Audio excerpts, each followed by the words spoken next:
What I want people to get out of the entire production of All in the Timing is, number one, have fun. Come to the theater. Forget about everything else for an hour and 20 minutes and just be with us. Like, forget the rest of the world is existing and have an experience. And hopefully you will like the ride we take you on.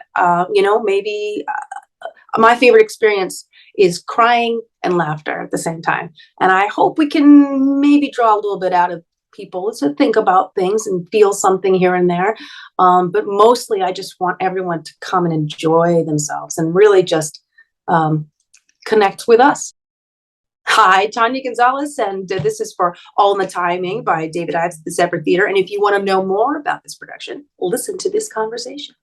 How did I hear about All in the Timing by David Ives, and why did I need to be a part of this production? Well, I was lucky enough. My husband is a director and an acting teacher, and I help produce the class that he does. And one of his students very much wanted to do something special and really find a way to put himself out there. And between my husband and this actor, Patrick Warburton, they decided, let's go through everything. What can we do? And my husband, Michael, kept coming back to All in the Timing because it's fun, it's funny, it brings you in, it engages you. And yet at the same time, it's a bit subversive. It kind of makes you question your reality a little bit, which I love. And so, of course, I came on board at any opportunity I get to work with my husband and I get to act on stage. It's always exciting. So, but this particular production, we're lucky enough to have Patrick involved and Talon working together, which is fantastic.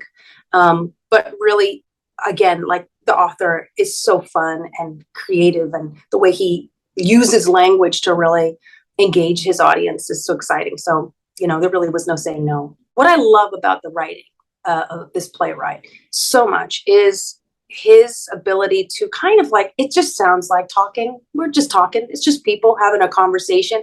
And yet he turns everything on its head. It's, he, I think, was inspired a lot by Edward Albee. And I always think back to, really, I love crazy out there stuff like Ionesco's Rhinoceros, where you're just like, what is happening? Like, I love theater that kind of makes you go, I could go watch a movie, or I can be in this theater and I don't know what's going to happen next. And I don't know what's real and I don't know what isn't.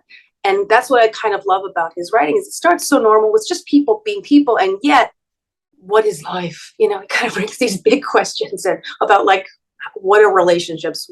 How do we get through? What's mortality? And yet he brings it up in such a way that you're like, you don't even realize that you're questioning these things until after the play's over.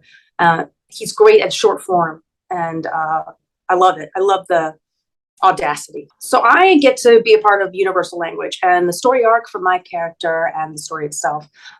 It's, I play Dawn, this lovely young woman who has a stutter and has difficulty getting through the world. Her perception of how people perceive her and how she gets through is challenging. And I think all of us can relate to that.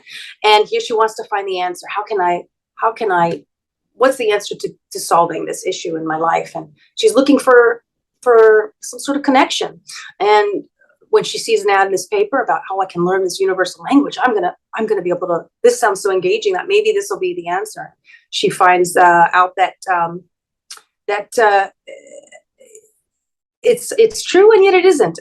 We kind of get brought in as people to wanting to find easy solutions, or what is the answer? What's gonna solve, whatever question I have about how I get through the world. And I think that the way these two characters, the other character, Dawn, who is sort of con man, if you will, but the con is real. The con artist is greatest when the con is actually based in some truth, and we're all looking for that connection. So I think it's kind of engaging how the con becomes a twist on itself, and you realize that although it may be a con in the beginning, it actually turns out to have the most powerful connection for the two of them, because what she really wants is just to connect with somebody on the realest level and be accepted, and they find that.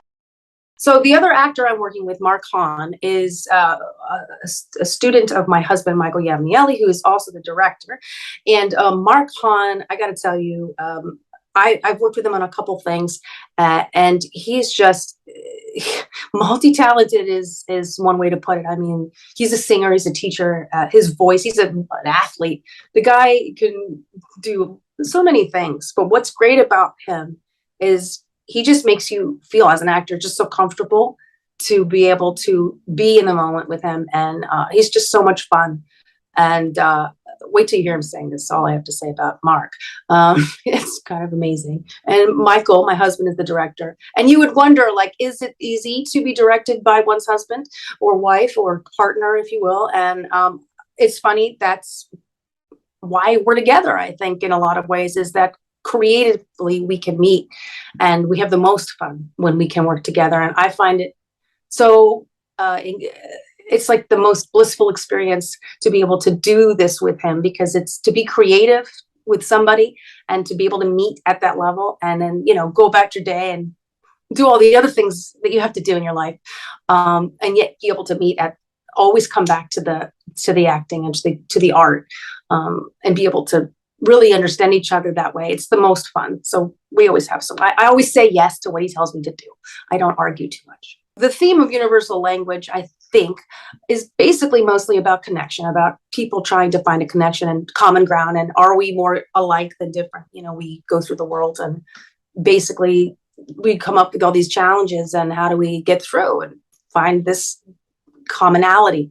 And I think it's absurd in how we get there, which is what's the common theme, I think, for all of the plays is mere mortals especially, and you know, sure thing, where people are, you know, we're just people getting along, but you're looking for some sort of bigger picture, looking for some more meaningful connection. And I think in a lot of the plays you can find there's absurdism, there's people just being people, and yet the way he is able to liven it up by questioning our reality itself is I think the main theme. What do I want people to get out of my play, Universal Language? Well, it's funny because every time I read it, I have this really emotional reaction to it. And I'm thinking about it and I'm getting emotional. And I think what it is that, especially during these crazy times that we've all been through, you wonder, can you even do a play anymore? Like, does anybody even care about anything? Like, when there's so many things going on in the world where you feel like you have no control. And I always come back to the theater and I say, here's our place to like sit together and commune and talk about the things that are hard and experience the things that are hard in a safe place where we can really challenge each other and challenge ourselves to think about how can we go about the world in a better, really, I mean, maybe it seems idealistic, but how can we be better? Like, how can we treat each other better? How can we have this catharsis, this revelation, if you will? And this particular play, in this wonderful way, kind of dilutes the human experience into just like, I just want to connect. I just want us all to be able to be together without all the awful things, And I think Dawn is really looking for that, both dogs. What am I looking for while doing the play is, telling the story, having a connection, of course, you want a reaction. you want people to enjoy themselves. But mainly, I just love getting into it. There's this excitement every time you start. You're like, oh, here we go. Oh, it's so much fun. It's like a roller coaster. So I think just being able to tell the story in the best possible way, to clarify, squeeze all the juice out of the lemon, if you will, every time we do it. That's what I look for. And then to sit back and hear what some of the other actors are doing and go, oh my gosh, this is really wonderful. This is great. And just laughing, just the joy of like laughing so hard at some of the things that are coming out of these, rehearsals. It's really just really great to have that, knowing that people are going to have that same experience. What I want people to get out of the entire production of All in the Timing is, number one, have fun. Come to the theater. Forget about everything else for an hour and 20 minutes and just be with us. Like, forget the rest of the world is existing and have an experience. And hopefully you will like the ride we take you on. Maybe my favorite experience is crying and laughter at the same time. And I hope we can maybe draw a little bit out of people to think about things and feel something here and there. But mostly I just want everyone to come and enjoy themselves and really just connect with us. The unique experience about this theater and why you'll enjoy this production is because it is intimate, and we won't be on your laps and we won't force you on stage, but it's definitely going to be, we're gonna be right there with you, and you're going to be involved from the moment the play starts, and it's immersive in that way. So it's going to be a little different. You're not going to be you're going to be asked to engage with us, but not in a way that's like immediate, which is what's wonderful about the space. Why I think everyone should and must, they must come see this production of All the Timing by David Ives at the Zephyr Theatre is because you're going to have a great time. Honestly, it's going to be fun. I just want to see you from the wings laughing and enjoying yourselves. Honestly, you're not going to, if you don't go to theater because you're afraid you're not going to have a good time, this isn't that. This is the opposite. Really, it's going to be so much fun.